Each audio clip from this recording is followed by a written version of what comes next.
कुछ भी घटना घटी है सुशासन सरकार में, बोला जाता है कि सुशासन सरकार है बिहार में, कोई भी कानून उल्टे नहीं होते हैं, बट अचानक से देखा जाता है विधानसभा सत्र में ही जूतम पैजार होने लगती है, महिलाओं की आबरू पर इज्जत डाला जाता है, कांग्रेस के विधायक पीट दिए जाते हैं, लेफ्ट के विधायक पीट दिए जाते हैं। कैसे देख रहे हैं आप इसको?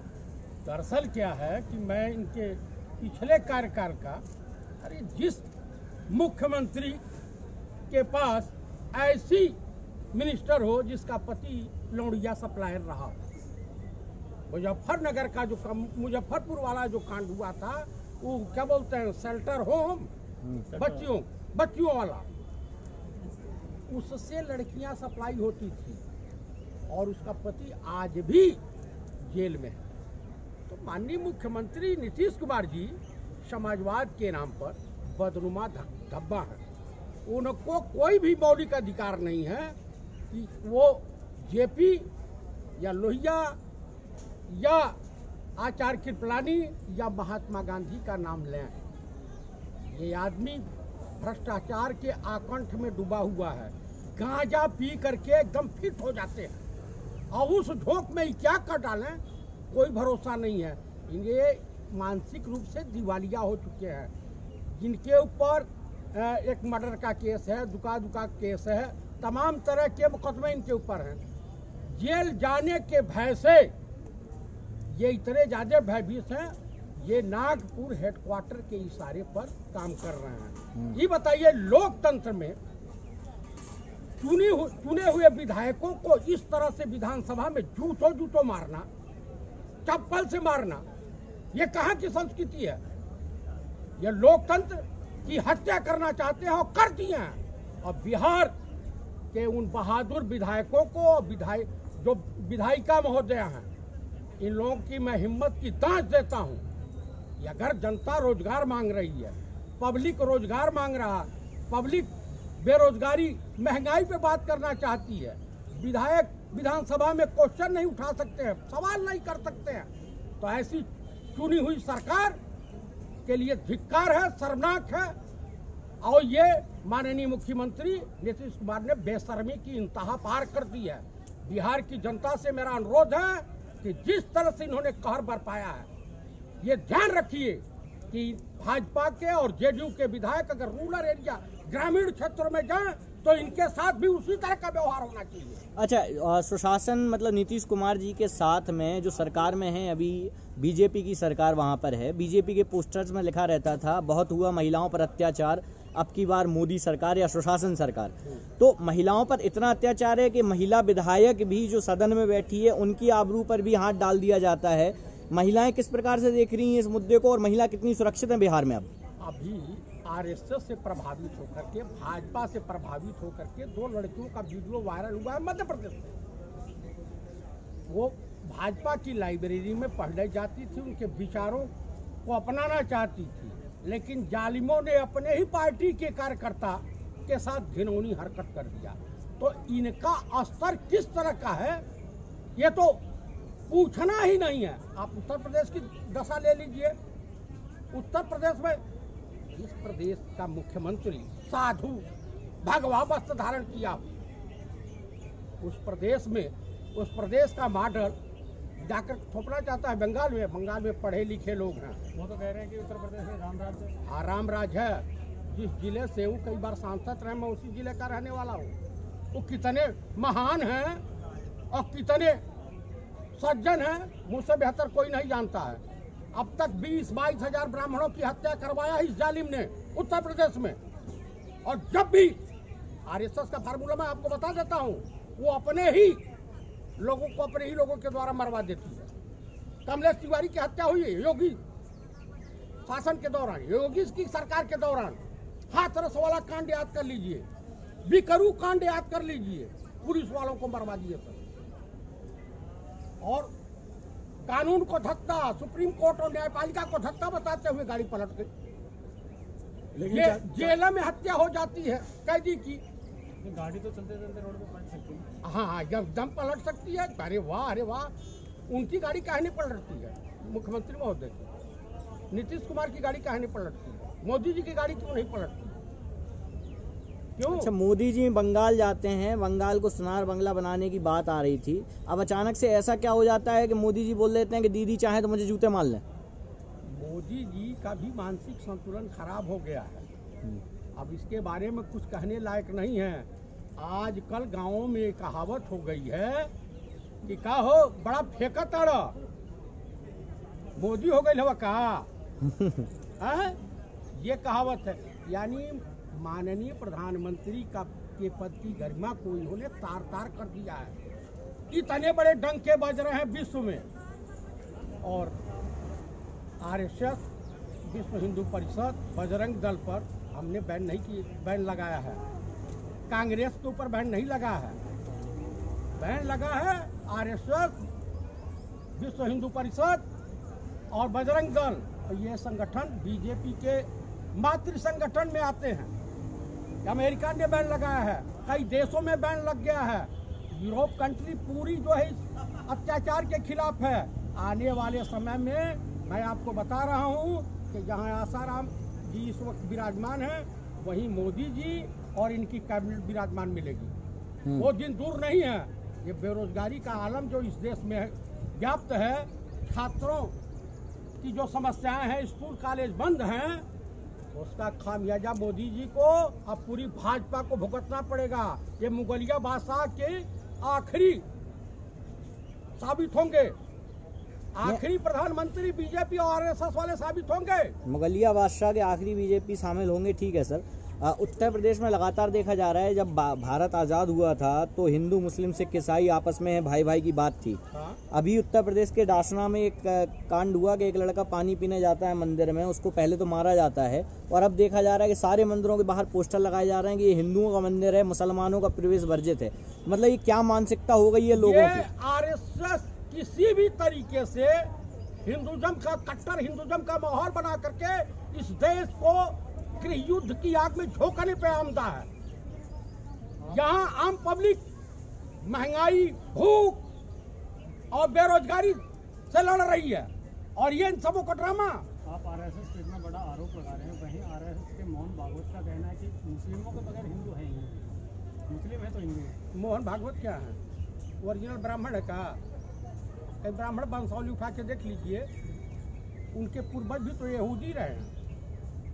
शिवाजी के गवर्नमेंट के, शिवाजी की जब सल्तनत थी, उसी समय इन लोग को प्रवेश किए हैं और धर्म परिवर्तन किए हैं। नहीं, आप कह रहे हैं कि कट्टर हिंदूवादी बनाना चाहते हैं, लेकिन कट्टर हिंदुज्म जो है इस देश के लिए, इस देश के लोकतंत्र के लिए, इस देश के लिए घातक है और घातक रहा है। नहीं, घातक आरएसएस के नाथूराम गोडसे ने महात्मा गांधी की हत्या की थी।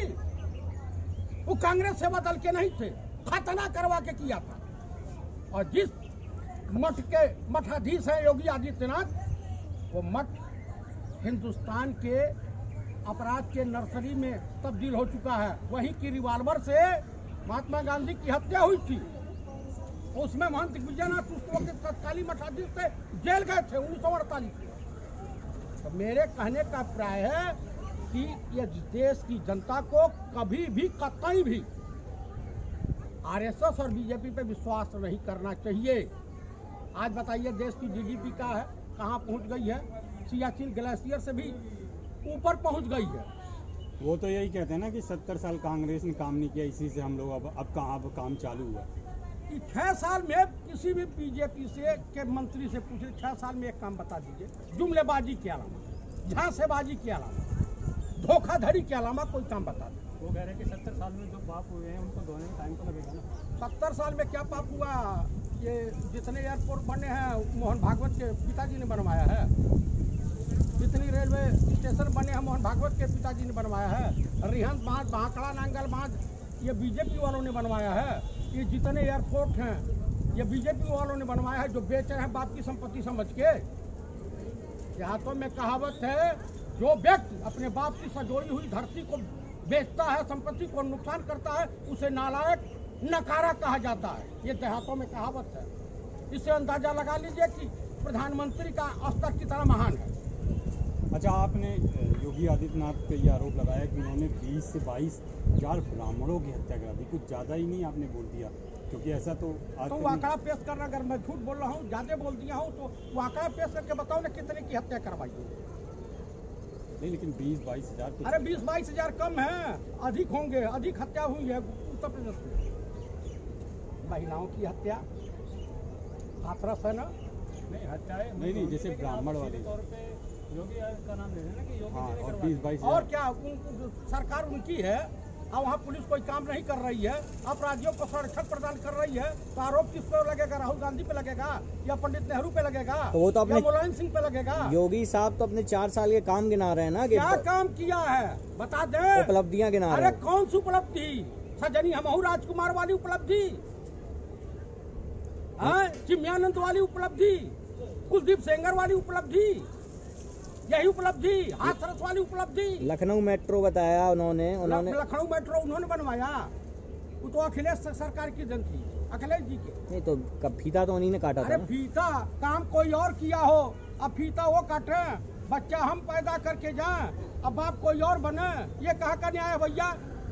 भाजपा सरकार में ये किसान जो उत्तर प्रदेश में बैठे हुए गाजीपुर बॉर्डर में, वो का पाकिस्तान से आए हैं? नहीं, सिद्धू बॉर्डर पे जो किसान बैठे हुए हैं, पंजाब के किसान जो हैं खालिस्तानी हैं, नक्सली हैं, और तुम ही लोग जो आरएसएस और बीजेपी राजा हरिचंद की छठी औलाद है। ये फोर्स के जितने जवान दिखाई दे रहे हैं किसानों के घर के ही तो हैं। अच्छा, आप लेकिन आरएसएस को लेकर इतने अटैकिंग क्यों है?